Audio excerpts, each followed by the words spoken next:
চাপা, একটু হাত চালিয়ে কর, বেগুনটা তাড়াতাড়ি দে।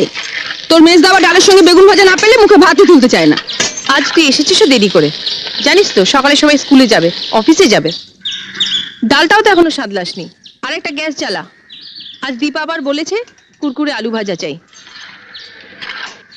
আমি আলু কেটে দিচ্ছি, তুই কড়াটা চাপা। চাপা দি, ওর জন্য একটা মাছ ভাজা তুলে রেখেছো তো? না বাপু, ভুলে গেছি। বড় বৌদিও আজ আমাকে মনে করিয়ে দেয়নি। সব আমি ঝোলে দিয়ে দিয়েছি। অত তাড়া দিলে কি সব মনে থাকে? আর কটা দিন অপেক্ষা করো, পুজো আসছে। মা দুর্গার কাছ থেকে 8টা হাত আমি ধার চেয়ে নেব। উফ, তোমাদের বাড়িতে 10 হাত না হলে কাজ করা আমার সম্ভব হচ্ছে নি। সরো। হাজলামো করিস না চাপা, তাহলে তো রাবণের কাছ থেকে তোকে 9টা মাথাও ধার নিতে হয়। 10টা মাথা না হলে সকলের সব কথা মনে রাখবি কি করে? যা বলেছিস, এই বাড়িতে সবার আলাদা আলাদা অর্ডার, এক একজনের এক এক রকম জিভ। জীব নয় দিদি, বলো নোলা। তোমরাও তো এবারের মধ্যেই পড়ো বৌমা। রোজ ডাল চচ্চড়ি দিয়ে তোমরাই কি ভাত খাও? ঝোল ঝাল ঝাল দিয়ে ছাড়া তো তোমাদের মুখেও ভাত ওঠে না। আর যাদের নোলা নিয়ে এত তোমরা হাসাহাসি করছো, তারা তোমাদেরই আপনজন।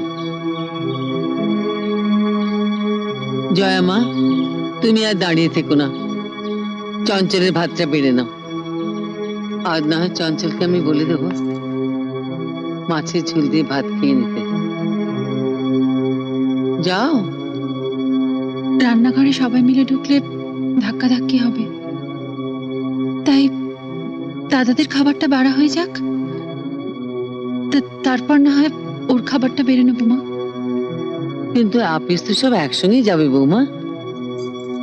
আপনার ছোট বউয়ের জন্য একটা আলাদা রান্নাঘর করে দিন মা, আমাদের সঙ্গে ধাক্কা ধাক্কি তোর কষ্ট হয়। আমি সে কথা বলিনি মেজদি। না তা বলনি, কিন্তু এর চাইতে বড় রান্নাঘর তো রাজা মহারাজাদের বাড়িতে হয় ভাই। ও কথা বলিসনি মেজো, ওর বাপের বাড়ির রান্নাঘর হয়তো সেই রকমই। আমাকে সবসময় বাপের বাড়ির কথা বলে খোঁটা দাও কেন দিদি? গরিব ঘরের মেয়ে বলে?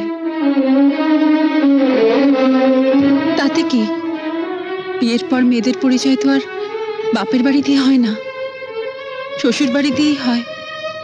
আর শ্বশুর বাড়িতে সব বউদেরই সমান অধিকার, তাই না?